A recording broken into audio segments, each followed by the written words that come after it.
Good morning, everyone. It's Lee Henson, president and founder of AgileDad, and it's time for today's episode of the Daily Stand-Up. So without any further ado, let's get started. It's Friday. We wound down another week, another one in the books. It's hard to believe it's April already. Time is just flying by.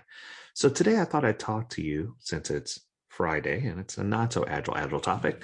I thought I'd talk to you about the top 5 tips that you can use to help you stay focused. What we're finding is a lot of people during the pandemic are really struggling with focus related issues. So I thought it'd be a good idea just to kind of cover the top 5 things that I feel will help you dedicate your attention to the topic that you're working on. Because I know for me, it's certainly been an issue in certain occasions, right?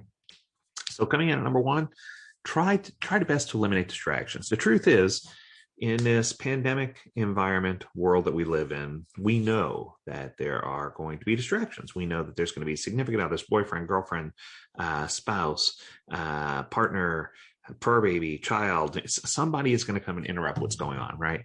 So I think it's important for us to make sure we understand that these interruptions are going to happen, but that we need to find ways to help limit the distractions, right? A lot of people say eliminate distractions, and if you can, it's great, but most people can't eliminate distractions. And I mean, you can call me out and call me Captain Obvious for this one, but sometimes people just underestimate how many distractions prevent them from actually getting what they need to get done. It's amazing. If you just find the sources of your distraction, the things that cause you the most disruption, and you make sure that they're limited for short bursts, it's going to help you to be able to deliver the product or service you're trying to deliver. Coming in number 2, now hear me through on this one. It's called limit your focus. And I think what I'm trying to say here is sometimes we get too many things going on that we're trying to take care of, or too many things in our life that we're trying to get our head around. And when you've got 8 or 10 different things that you're trying to focus on, it's hard for you to, there's no such thing as pure multitasking.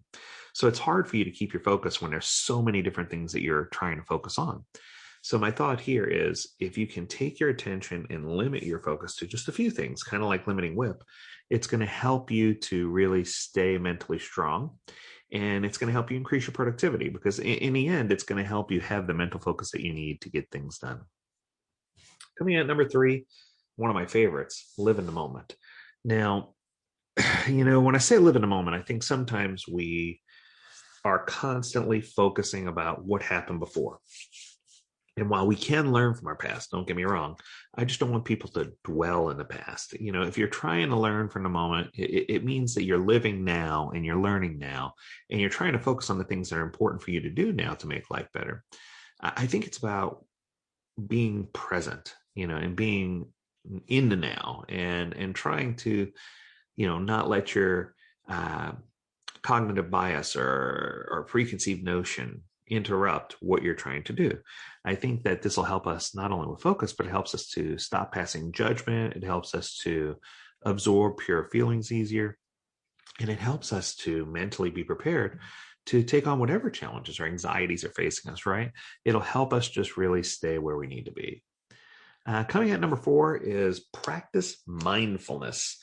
And, this is a big deal right now. Everybody's talking about being mindful of others and, understanding and being more inclusive, right? But I think that it's healthy for us to meditate, to take a moment to block out the outside world, to find our solace, whether it's a place that we can go, that we can just kind of sit and be by ourselves, even if it's a place in our homes, or if it's just an opportunity for us to take, our Apple Watches tell us often to breathe, right? And they have that breathing exercise that's on your Apple Watch. That's a great way for you to be mindful. If you can be mindful of where you are and just kind of be in the moment, not only does it help with you mentally, but it helps with actual physical health benefits.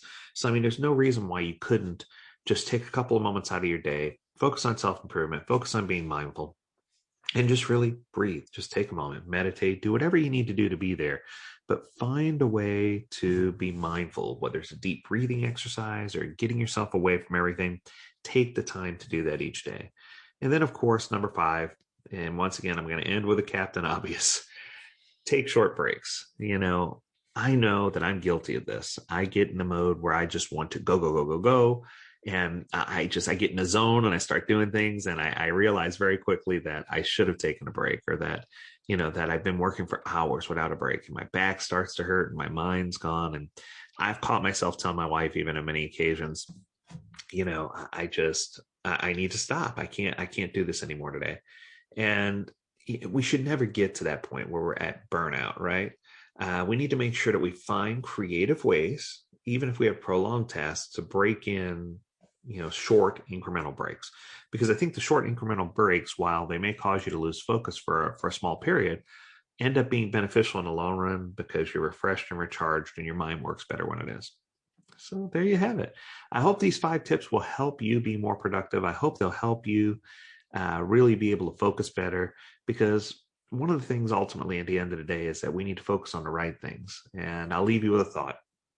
So I learned from a religious scholar. They said, sometimes in life, it's not trying to make decisions between good things you do and bad things you do. Sometimes it's trying to make decisions between good things, better things, and best things. And I think this is one of those categories, whether it's, focusing on how to spend our time, or focusing on what we spend our time on, or focusing on how we engage. I think that focus plays a large part in our internal happiness. And if you want to get that internal bank account to a very high positive balance, so you don't have to worry about the negatives when they do hit, focus is a great way for you to improve the quality of your life.